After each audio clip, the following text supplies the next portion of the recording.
안녕하세요. 전설천하 TV 작가 강양구입니다. 오랜만에 구독자분들 뵙는 것 같습니다. 요즘에도 추위가 말이 아닙니다. 정말 봄을 시샘하는지 엄청난 추위가 몰려와서 발을 꽁꽁 묶어놓고 있습니다. 저도 독감에 걸렸는지 무기력증이 진봉하고 또 귀찮은 여러 가지 일들이 있어가지고 하던 것들을 모두 손에 놔야 할 그런 일이 있었습니다. 그런데 이제 우리 전설천하 TV에 오셔서 제 이야기를 이렇게 듣고 비평에 대해서 그 이야기를 조금 분석해 주기를 원하는 분들이 있으시더라고요. 근데 제 입장에서는 스스로 잘 알아서 들으면 되겠지 하고 간섭을 별로 하고 싶지 않았는데, 또 그런 이야기들을 듣고 싶어 한 분들도 더 있어서 작가로서 제가 잠깐 비평을 좀 해드릴까 합니다. 천생연분이라 하면은 부부의 인연을 이야기합니다. 불가에서는 부부의 인연은 8,000급의 과거 생에 8,000급의 인연이 있어야만이 부부로서 인연을 맺어서 살 수 있다고 이야기를 하고 있죠. 우리가 길을 가다가 옷깃만 한번 스쳐도 500급의 인연이 있다고 그렇습니다. 그리고 형제 자매의 인연으로 태어나는 급은 9,000급이 있어야 한 집에서 사는 형제 자매의 그 인연이 있다고 그렇습니다. 그리고 부모나 스승 제자의 인연은 1만급, 만급의 인연이 있어야만이 스승 제자의 인연이 맺어진다고 그렇습니다. 그럼 1급은 얼마나 긴 시간이냐? 화엄경에서 말하기를 4억 5천만 4억 5천 2백만 년, 그렇게 긴 세월이 1급이라고 이야기를 합니다. 근데 8,000급이라고 하면 어마어마한 시간이죠. 48에 32, 상상할 수 없는 시간의 개념입니다.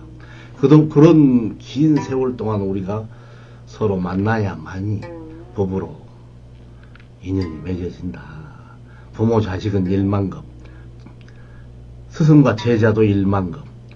한 부모를 두고 한 집에서 살 수 있는 운명의 형제 자매는 9,000급의 인연이 있어야 된다고 했습니다.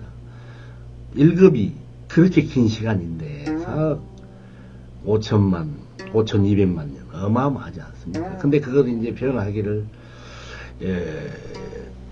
1,000년에 한 방울 떨어지는 물방울이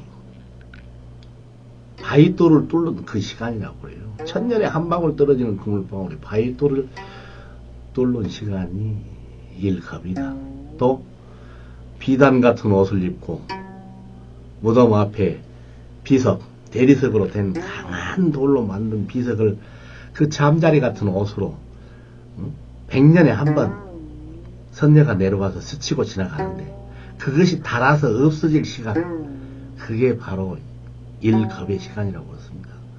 도무지 상상할 수 없는 시간이죠. 우리가 뭐 지구에 지금 현재 우리가 인류의 역사를 해도 2025년인데 100만 년? 1,000만 년, 아니 4억? 도무지 상상할 수 없는, 머릿속에서나 있는 시간 아닙니까? 그런 인연, 얼마나 소중한 인연입니까? 그 인연에 겁이 있어야 부부의 인으로 태어난다. 그걸 천생연분이라고 그러죠. 8,000급.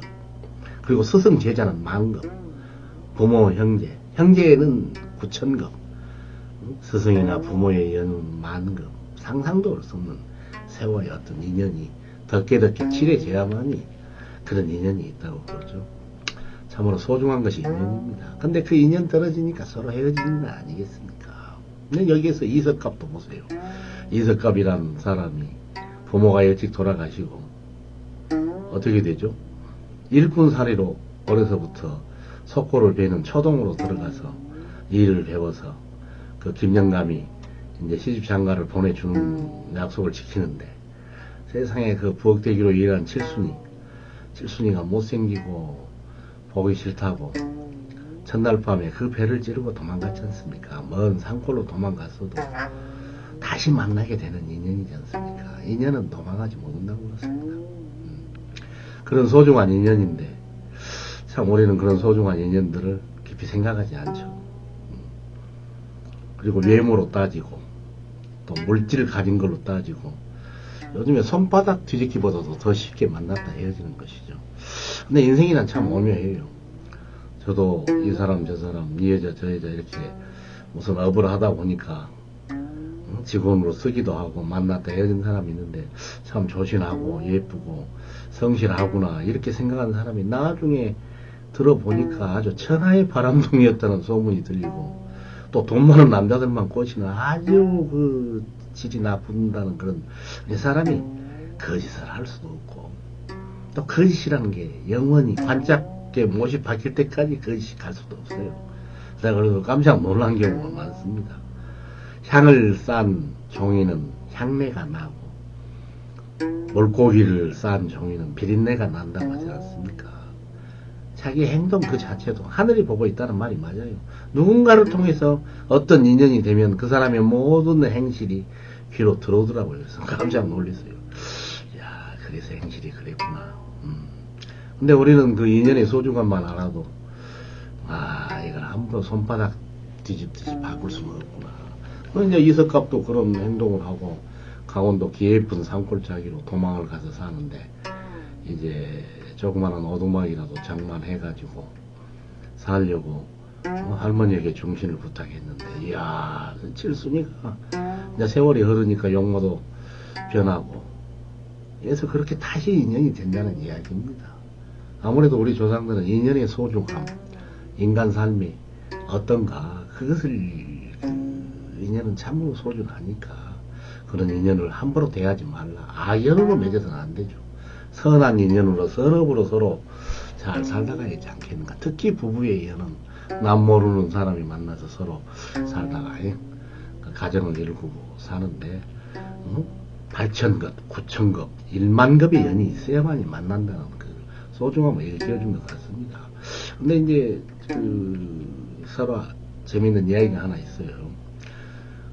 어느 마을에 참 소녀가 태어났는데 그 소녀가 하도 예뻤어요. 그래서 이게 왕의 귀에까지 들어갔죠. 그래서 왕이 야, 저 어린 소녀가 잘 자라면 내 왕비로 맞아들이겠다 하고 이제 왕이 결심을 했죠. 그런데 천리를 아는 도사들이 왕하고는 배필이 아니다. 분명히 결혼하지 못할 것이다 하고 왕이 어째요? 그 소녀를 백조에게 맡기죠. 백조의 둥지에 가둬두죠. 백조에게 밥을 끼니를 먹이게 하고 백조의 높은 둥지에 갇혀놨는데 거기에서 이제 이 소녀가 자라게 되죠. 전혀 세상과 인연이 없이 백조에게 맡겨놨으니까 아무도 접근할 수 없는. 그런데 어느 날 백조의 둥지 위에 큰 그 홍수가 났습니다. 홍수가 나가지고 어째요? 어느 사내가 그 나무 기둥을 붙잡고 홍수에 떠내려오다가 구사일생으로 기어서 올라가는데 백조의 집으로 올라가게 됩니다. 백조의 둥지로. 그래서 백조가 이제 마침 밖에 나가 있는 순간에 그 소녀와 성숙한 소녀와 그 사내가 눈이 맞아가지고 서로 인연이니까 그래 가지고 둥지 안속에 숨겨놨죠. 서로 사랑을 나누면서. 그런데 어느 날 백조가 보니까 그 소녀의 몸이 좀 변한 거예요. 응? 아이를 가졌으면 이렇게 배가 불러올 거 아닙니까? 그래서 왕에게 가가지고 응? 소녀가 변했습니다. 응? 분명히 사내가 있는 것 같습니다 하고 찾아보니까 둥지 안에 숨겨진 사내를 찾았죠. 그래서 왕이 가서 보니까 이미 그야 그 사내하고 인연이 있어서 그렇게 배필이 되었구나. 이게 바로 인연입니다. 우리가 좋아하는 사람 서로 같이 눈이 맞지 않으면 우리 딴 방향을 쳐다보고 있다면 그건 인연이 아닙니다. 속마음 자체도 그렇고 다 8,000급의 인연이 있는 사람과 짜게 되는 것입니다. 인연을 억지로 만들 수도 없죠. 인연 없으면 가는 거고 나중에 생각해보면 잘 생각해보세요. 인연이 없어서 다 헤어지는 거예요. 도둑놈이 도둑놈을 만나고 불량한 놈이 불량한 놈을 만나고 사냥꾼이 사냥꾼을 만나고 다 자기의 억겁 속에서 빚어놓은 현재가 아니겠어요. 억지로 안 되는 것이 그렇습니다. 그래서 조상들께서 아마 그런 천생연분 그런 소중한 비밀을 잘 지키고 부부연을 서로 사랑하면서 잘 살아가는 하나의 교훈 또 인생의 지혜를 가르쳐주기 위해서 그런 이석갑과 칠순이에 대한 이야기가 고전되어 오지 않았는가 그런 생각을 해봐요. 근데 이제 경상도 거창 땅에서 내려오는 옛날 전설을 제가 문헌으로 수집을 해갖고 보고 이게 참 소중한 것이로구나. 응? 그 깊은 인연 속에서 만나는 것이 부부연이고 응? 부모와 자식연이고 또 스승과 제자의 연도 그렇게 1만 급의 인연이 있어야 정의를 가르치고 진리를 가르치는 그런 응? 인연이 있다고 그래요. 인연이 소중함을 일깨우는 위한 조상들의 참으로 이제 이런 이야기를 제가 이제 들여다보면 이런 게 있는 것 같아요. 경전을 읽지도 못하고 어려운 한문을 배우지도 못하고 머리가 트여 있지 않는 못 사람들에게 쉬운 이야기를 통해서 진리를 전달하기 위해서 이런 스토리들을 이야기들을 만들어낸 것이 아닌가. 또 그 이와 비슷한 인연에 대한 이 이야기들을 서로 구전해 온 것이 아닌가 이런 생각이 들어요. 두 번째 이야기는 명주관 이야기죠. 근데 이제 조선의 풍수가 사실상 사람이 살기 위해서는 농사를 지어먹고 살기 위해서는 우리가 그 배산임수 북풍을 막아주는 등배 북쪽에는 큰 산이 있어서 북풍을 막아주고 앞으로는 물이 흘러야 그 물을 이용해서 농사를 잘 지어먹고 잘 살 수 있다고 그것을 명당이라고 하지 않습니까? 그런데 조선의 명당 풍수는 부모 묘자리를 잘 쓰면 발복한다는 기복 풍수, 복을 비는 풍수로 다 변해버렸어요. 그래서 쓸만한 자리는 전부 양반이나 권력 있는 사람들이 무덤을 쓰고 권력을 갖고 돈을 많이 갖는 자손들을 바라는 그런 식으로 이 기복 풍수, 명당 풍수로 다 변해버렸어요. 죽은 사람을 위한 또 산 사람들을 권력이나 돈을 많이 갖는 어떤 인재가 가문을 이끌 인물이 태어나기를 바라는 그런 기복 풍수로 다 변해버렸습니다. 그래서 좋은 자리라고 하는 것은 뭐 풍수라고 해가지고 그렇게 권력과 부 그런 걸 바라는 기복 풍수로 복을 비는 풍수로 다 변해버렸어요. 그런데 원래의 풍수는 그것이 아니죠. 사람이 살만한 곳, 양지 바른 곳, 그리고 폭풍을 막아주고 물이 흐르는 곳, 거기에서 농사를 잘 지어먹고 또 홍수나 가뭄 때 피해를 보지 않는 것을 명당으로 봤죠. 근데 조선의 명당 풍수는 전부 죽은 자들을 위한 풍수로 변했죠. 그리고 이제 의문을 많이 제기하잖아요. 악행을 많이 하고 죽은 사람도 명당에만 들어가면 후손이 발복하는가. 근데 또 명당에 관한 또 이런 이야기가 있더라고요. 전설이 있어요. 어느 도사가 산을 넘어가는데 배가 고파서 아이고 가지도 못하겠는데 그 도사에게 그 산에서 나무 한 총각이 자기가 나무하다 배고프면 먹으려고 누룽지 한 주먹을 점심밥으로 가져왔어요.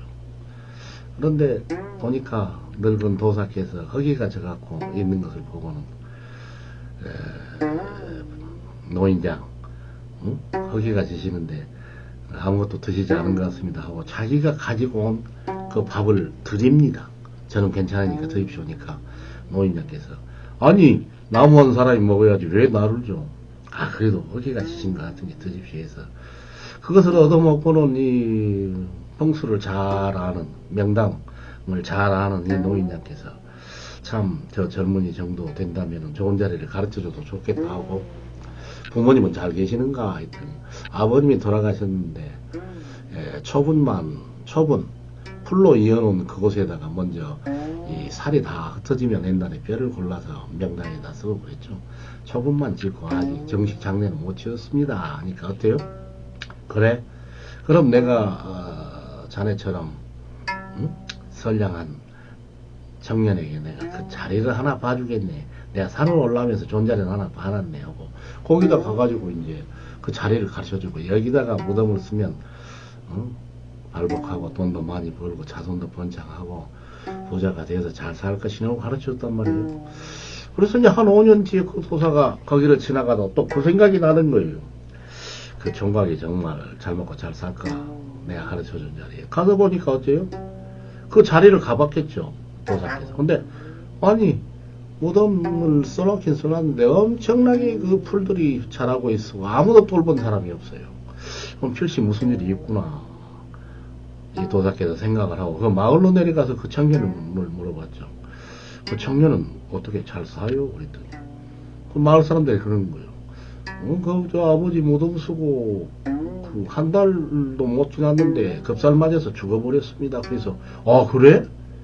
이 세상에 내가 통수지관이라고 하는데 그 청년이 그 선량한 청년이 죽다니 내가 잘못 봤구나 하고 이런 내가 여러 사람 죽일 놈이로구나 그리고 고주머니 속에서 나침반 이 배철을 들고 바로 이 합수통이라 가죠. 똥통에 버리고 다시는 이제 내가 아는 체를 하지 않으려고 던지려고 하는데 하늘에서 그랬다고 그래요. 이놈아, 저기 아버지가 살인범이었는데 어떻게 명당에 무덤을 썼다 해서 그 집에 발버둥 하게 되나. 그 탁 소리가 들리는 거예요. 그러니까 그 총각은 나무꾼 총각은 착했지만 어때요? 자기 아버지는 남을 죽인 사람이요. 그런 사람이 어떻게 명당에 쓴다고 해서 그 집에 발복할 수 있겠느냐. 네가 자리를 잘못 본 것이 아니라 그 사람의 행실이 악행을 했으니 명당에 들어가도 발버거지 못하니까 네 죄가 아니다.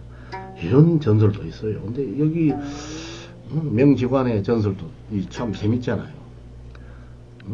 기복풍수, 복을 바라고 권력 있는 자포선들을 바라는 그런 풍수 속에서 명당 자리를 큰아버지가 포함하죠. 물론 큰아버지는 이제 자식도 없고 재물도 없이 오두막집에 산 사람이에요.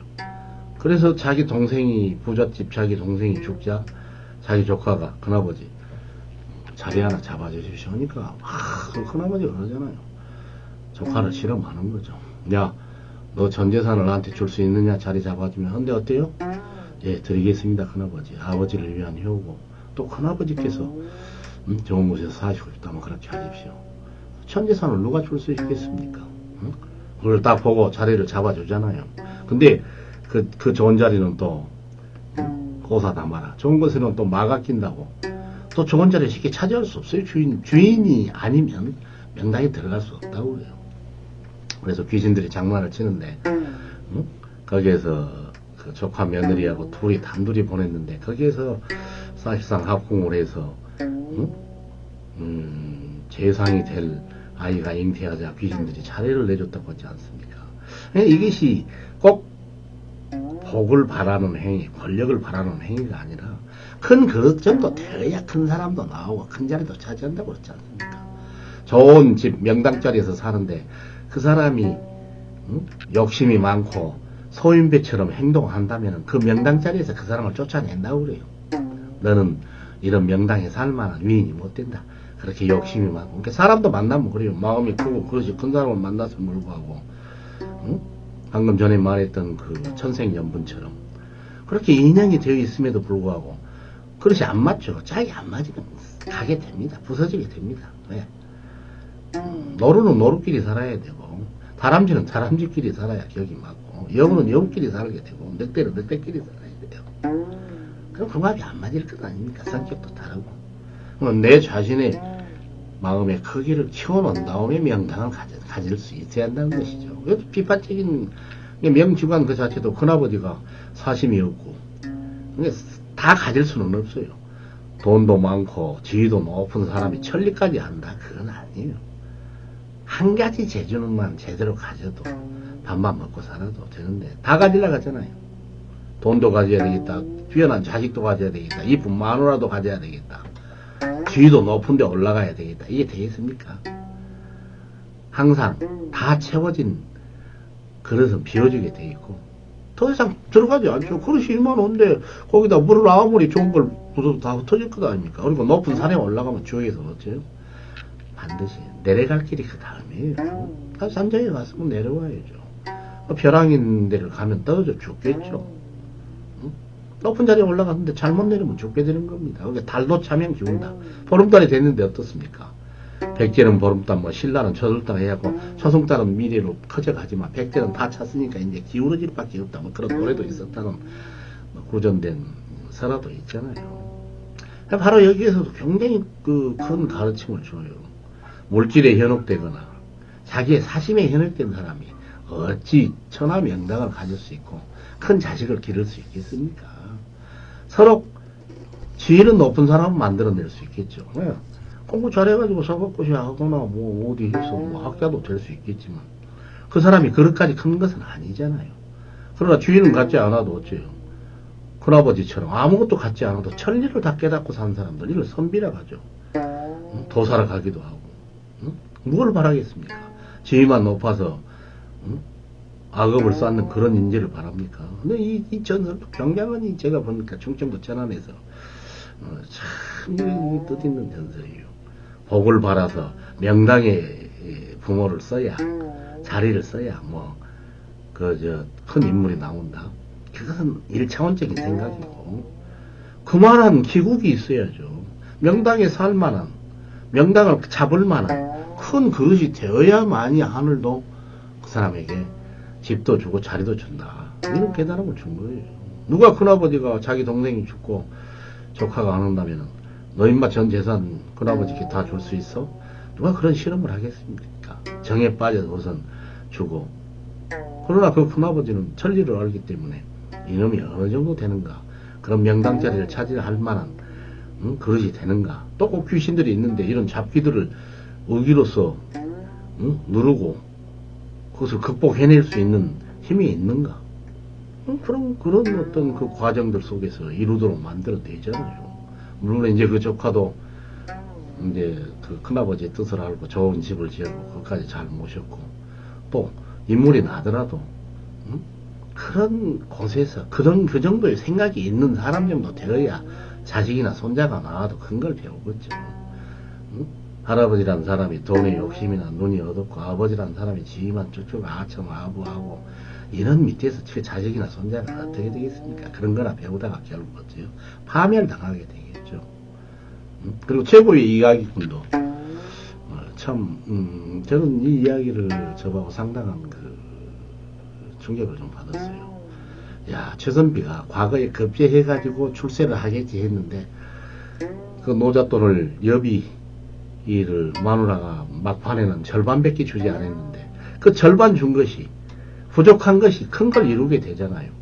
그리고 악인을 유학에서 그러죠. 4단 7점론이 있어요. 4단 7점론 이기론이 이론론 이원론 이 논쟁이 많았죠. 조선 유학사에서도. 네 이론은 알지만 실천하지 않는 사람은 뭘 의미가 없죠. 실천 공양 양명하게서도 지행하별입니다. 그럼 모름지기 선비란 자기의 욕망을 비우고 실천할 줄 알아야 되겠죠. 사단이 뭡니까? 인의예지 인 측은지심 우물 명작에서 말하잖아요. 측은지심이 뭐냐? 길을 가는데 우물에 어린애가 빠져간다. 그럼 어째요? 나도 모르게 건져내는 것이 바로 측은한 마음, 어짐의 마음이다. 수호지심, 악을 보면 똥을 보듯이 미워하고 치워야 될 것 아닙니까? 실천하고 의를 옳은 것을 보면 꽃을 보듯이 달려가서 향기를 맡고 사랑하는 것. 이게 의의 개념이죠. 인의, 사양지심. 내가 어때요? 예를 갖추려면 힘이 센 젊은이가 어때요? 나이 늙은 어른에게 공경하여 고개를 숙이고 먼저 드십시오. 이 자리에 앉으십시오. 예, 그것이 예의 기본이 되겠어요. 사양할 줄 아는 거, 자기의 욕망을. 이는 예지, 시비지심. 옳고 그름을 다룰 수 있는 힘. 그것이 시비지심이라는 거 아닙니까? 옳음이 뭔가, 그름이 뭔가 따져서 헤아려 볼 줄 아는 것. 이게 사단이라고 했어요. 근데 최선비는 어째요? 도둑질을 해서라도 여비를 마련하려고 하는데 담장을 넘어가니까 어떻습니까? 악인이 혼전에 놀아나던 그 나쁜 놈이 그 꼬마 신랑을 죽여가지고 꾸미려고 했겠죠. 그 자기 그 혼전에 놀아나던 여자를 섹시를 차지하기 위해서. 그러니까 자기도 모르게 수호지심, 생명을 사랑하는 마음과 그 악을 싫어하는 마음이 발동해갖고 살인을 하게 되잖아요. 실천하는 비록 자기 신을 돌보지 않고 그를 실천하게 되잖아요. 그러니 그 사람이 지방관에 자격이 있고 그런 사람이 우리의 지도자가 되어야 되지 않겠어요? 그래서 어떻습니까? 영의정이 최고로 이야기 잘하는 사람들을 우리 사랑방으로 모여라 해서 그 은혜를 갚기 위해서 그 지고지순한 그 방법 묘책을 또 찾아내잖아요. 누가 이야기 잘한 놈이 오면 혹시 내 아들을 살려준 그런 사람의 단서라도 찾아가지고 내가 은혜를 갚을 수 있는 길이 있을 것인가. 아, 얼마나 훌륭한 사람입니까. 요즘에 보면은 살짝 이용해먹고 은혜만 딱 받고 모른 채고 도망가 버린 사람, 이런 사람이 무슨 복이 오겠습니까. 남에게 결국 피해를 주고 사라지는 거 아닙니까. 그런 사람이 끝까지 잘 된다고요. 순간은 잘 되겠죠. 그래서 정말 그 사람으로서 행동이 아닙니다. 그러나 최선비는 어째요? 그 순간에 어린애를 죽이려 하는 그런 악행을 보고 자기를 실천했잖아요. 저놈은 없어져야 되겠다고. 실천할 줄 아는 사람은 안 가르쳐잖아요. 사지선다형, 논술형. 답만 맞히면 그 사람을 기용하고 그 사람이 우리의 우두머리가 될 수도 있고 그 사람을 칭송하는데 결국 그 사람은 검증되지 않는 사람입니다. 그래서 간신이 나오고 아첨 아부킹이 나오고 나라 망해요. 그러나 최선비 같은 사람 어째요? 너를 정말은 소지심의 마음을 실천한 사람 아닙니까? 양명하기서 지행합의를 할 줄 아는 사람이 선비의 완성입니다. 아무튼 대가리 속으로 알기만 하면 못해요. 실천하지 못하고 눈치나 슬슬 보고 때가 안 잃었으니 뒤로 미루고 아무런 실천도 하지 못하고 자기의 이익만 위해서 사는 사람들, 이런 사람은 관리가 되면 안 돼요. 이런 사람은 그냥 장사치 수준에 처지겠죠. 그러나 최선비는 과거에 비록 낙방했으나 인의예지 사단에 대한 실천을 엄수했기 때문에 영의정이 그대는 관리로서 우리 유하게 성리하게 성장의 목적이면 실천하는 인간이에요. 실천하지 못하면 뭐래요. 대가리 속에 도서관을 짊어지고 있더라도, 도서관의 지식이 이 머릿속에 있더라도 실천하지 않는데, 겸손하지도 않는데, 칼을 잡고 있을 때는 아주 표독하고 사납게 사람을 개패듯이 두드러 잡고, 자기가 밑구녕에 있을 때는 온갖 거짓말과 온갖 악행으로서 빠져나갈 궁리만 하는 그런 인간이라면 그걸 어디다 쓰겠습니까? 그 별개 문제예요. 공작, 논어도 뭐예요? 전부 실천하는 사람으로서 어떤 도리로서 살아야 되는가. 그런 그 품성론에 대한 공부, 인성론에 대한 공부가 안 돼 있고, 영어 수학이나 들들들들 암기해가지고, 법전이나 의술을 들들들들 암기해가지고, 그 자리에 갔다 해서 그 사람들이 의를 실천한 사람은 아니에요. 한 단계가 남았어요. 과거에는 급제했으나 너의 품성은 잘 모르겠다. 실전에서 더 너를 검증해 봐야 되겠다. 이런 사회가 되어야죠. 다른 백성이나 국민들은 다 죽게 생겼는데 나의 자리와 욕망만을 위해서 산다. 나라 망하는 거예요. 최고의 이야기꾼에서 제가 느끼는 것은 영의정이지만 자기 아들을 살려준 사람의 은혜를 갚기 위해서 묘책을 찾아내가지고 전국 방방곡곡에 은혜를 준 사람을 찾았던 그분도 인품이 최고의 인품 아닙니까? 그리고 최선비도 과감하게 도둑질을 하러 갔다가 도둑질은 못하고 악인을 응징하고 낙향해서 농사를 지을 줄도 알았고, 또 그 뭡니까? 영의정에 이야기 한 사발 하기 위해서 갔다가 한가락 하기 위해서 갔다가 또 자기가 등용되니까 그런 사람 어떻게 실천할 줄 아는 사람이 필요하지. 머릿속에 지식만 많은 사람 어디다 쓰겠습니까? 지식 많은 사람들이 이 세상을 다 망치고 있어요. 실천을 요만큼도 하지 않고 자기 이익만을 위해서 사는 사람들, 저걸 잔머리꾼이죠. 그런 사람은 안 만나야 돼요. 인연이 없어야 됩니다. 이 세 편의 작품들을 보면 물론 권선징악이고 인간의 도리고 또 해피엔딩으로 다 끝나지 않습니까? 그리고 최선비의 아내도 열심히 남편을 공양하면서 살고, 그런 인내가 없이는 이룰 수가 없어요. 그러니까 하늘이 기회를 준 천우신정, 하늘이 도왔다고 생각되지 않습니까? 이석갑은 칠수인을 죽이려고 하고 그 인연을 벗어나려고 했으나 인연의 그 울타리를 벗어나지 못하고, 명주관 큰아버지는 과연 조카가 큰 자리를 차지할 만한 기국과 귀향이 있는 그릇인가를 다 실험을 하잖아요. 그 실험을 몇 명이나 그것을 벗어날 수 있겠습니까? 소탐대질하고, 내가 아까 말했잖아요. 서두에도 아니 어떤 사람이 어떤 여자가 조신하고 착한 줄 알았더니 얼마 가지 않아서 그 여자를 잘 아는 사람이 와가지고 천하의 바람둥이에다가 돈 많은 사내만 쫓아다니는 아주 악인이라는 그 정체를 밝혀버리지 않아요. 이게 그런 생각이 들어요. 향을 싼 종이에는 향내가 나고 물고기를 싼 종이는 비린내가 난다. 응? 왜 내가 그러면은 이런 옛날 이야기를 이렇게 소중하게 여기고 평생을 살아왔느냐? 가치가 있기 때문에 그래요. 응? 물질만 쫓은 사회, 권력만 쫓아간 사회들 다 패망했어요. 그러나 의를 쫓아간 사회는, 인간의 도리를 충분히 한 사회는 존재하죠. 인간이 인간의 모습을 잃어버리면 어떻게 되겠어요? 그건 파멸입니다. 이야기 셉션 속에서, 야, 그리고 저는 그래요.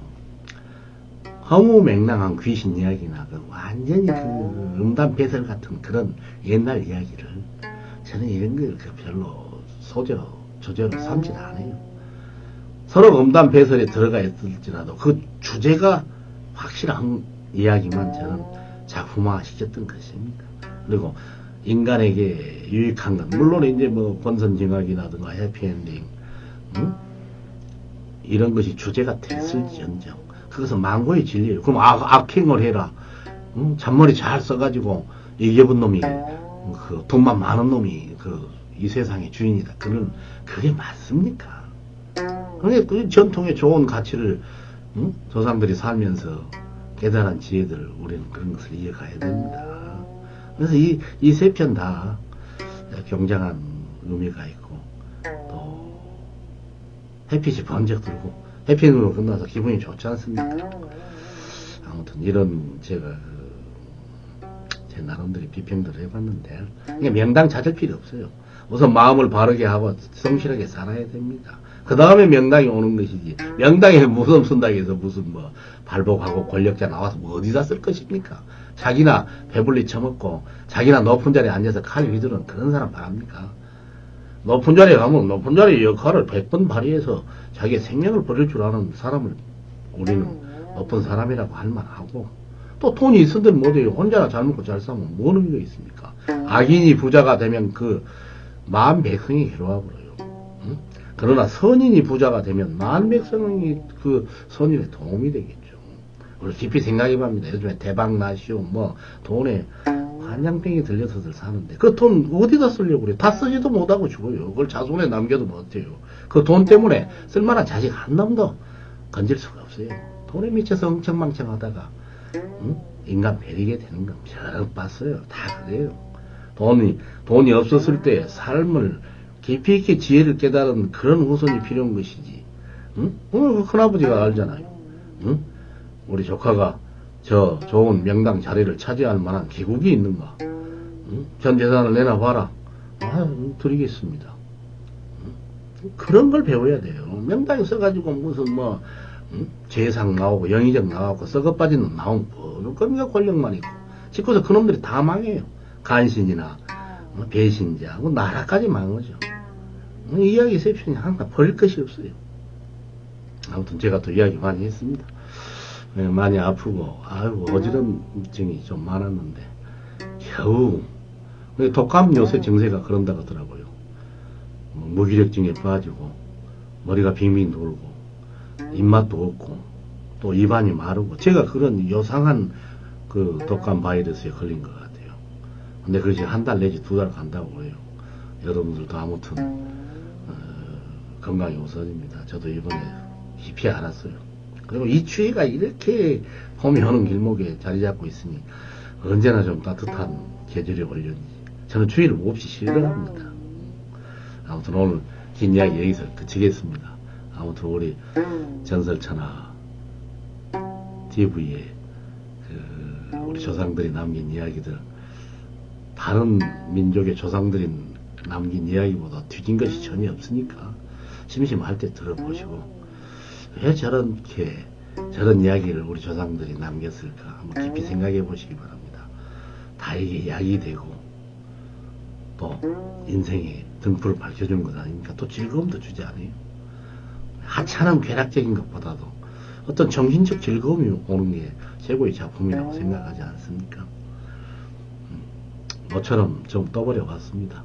항상 건강하시고 항상 제가 말씀드렸잖아요. 해결이 말했던 적자적 존재가 되지 말고 두루 넓게 생각하는 대자적 존재가 되기 위해서 살펴보시고, 또 마르쿠제 선생이 말한 1차원적 인간, 동물적인 감상이나 욕망에 빠져서 살아가는 인간이 아니라 2차원적 인간, 좀 더 수준 높은 인간이 필요합니다. 그게 문화인이 되어야 되겠죠. 저도 이제 유튜브를 좀 보는데 어떤 사람들은 완전 국수주의에 빠져가지고 우리 민족의 미래를 위해서 뭐 어쩌고 저쩌고 하는 그런 이야기들을 많이 하는데, 그런 허무맹랑한 국수주의도 저는 배척합니다. 우리가 스스로 자긍심을 가지고 진실하게 살면 되는 것이지, 뭐 우리는 마치 그 선민 사상처럼 우리 조선에서 우리 대한민국에서 최고의 인재가 나오고 미래는 우리에게 있다, 이런 식의 그 어떤 그 좌의적인 이야기도 싫습니다. 스스로 부족한 대로 열심히 살고, 세계 평화라든가 세상이 평화하도록 노력하는 그 속에서 위대함이 있는 것이지, 우리가 항상 우리 민족은 어쩌고 저쩌고 선민사상, 선택된 민족이라 해가지고, 하나님한테 선택받은 우리 민족은 영원히 구원받고 너희들은 구원받지 못한다. 이거 잘못하면 국수주의가 굉장히 위험한 사상이 될 수도 있어요. 파괴적이고, 우리만 옳고 너희들은 다 싫다. 히틀러처럼 개능한 민족은 문화를 창조하는 민족이고, 어떻습니까? 유대인은 문화를 파괴하는 민족이니까 다 죽여야 된다 해갖고 그런 어마어마한 학살을 저질렀지 않습니까, 히틀러가. 우리는 서로 같은 생명으로서 함께 잘 그런 걸 이야기했는데, 어떤 사람들은 완전 국수주의에 빠져서 현실에 어떤 모순된 점 0.1%도 건들지 않고, 그런 사람들도 있더라고요. 공부를 좀 했다는 사람들도. 그런 거에 대해서는 저는 반대합니다. 그리고 잘난 것, 무슨 필요 있습니까? 서로 함께 할 줄 아는 마음을 비움의 자세가 훨씬 위대한 성인의 자세예요. 모든 농사를 지어야 우리가 먹고 사는 것이고, 뭔가 공장에서 만들어내야 우리가 쓸 것 아닙니까? 그래서 존중할 줄 알아야 됩니다. 무시하고 농사 짓는 거 바보고 이런 생각에서 빨리 벗어나시고, 칠순이 너는 부엌대기니까 못생겨서 보기 싫어. 인간은 희한하게도 자기와 비슷한 모습을 본 사람을 미워하더라고요. 그게 뭡니까? 같은 동료 의식을 가지고 함께 사랑하면서 현실을 극복을 생각을 하고 좀 더 좋은 쪽으로 나가려고 해야죠. 그 전생연분도 참 훌륭한 이야기 아니겠습니까? 아무튼 제 비평이 싫은 분들은 안 보시면 되고, 또 제가 떠버리는 것이 조금이라도 도움이 된다고 생각하시면 좀 같이 생각해본 기회를 가졌으면 좋겠습니다. 아무튼 제가 이야기 너무 많이 떠버렸습니다. 이제 또 소강결 선생 이야기도 이제 조금 몸의 회복음에 따라서 이어가겠습니다. 네, 또 다른 이야기도 많이 들려드리겠습니다. 또 우리 전설천하TV 제가 써놓은 이야기들이 있기 때문에 계속 좋은 나레이션이 아주 잘하고 있습니다. 그래서 한번 완벽할 수는 없어요. 뭔가 부족하지만 그 속에서 줄거리를 잘 파악하시고, 또 우리 옛날 이야기 이런 게 있구나 하고 깊이 공감해 주시고, 서로 생각해보는 기회를 갖는다면 저는 참 한량없이 기쁘겠습니다. 근데 강요는 아닙니다. 서로 즐겁게 한번 우리 이야기 들어보시자고요. 감사합니다. 고맙습니다. 항상 즐거운 날들, 건강한 날들 되십시오.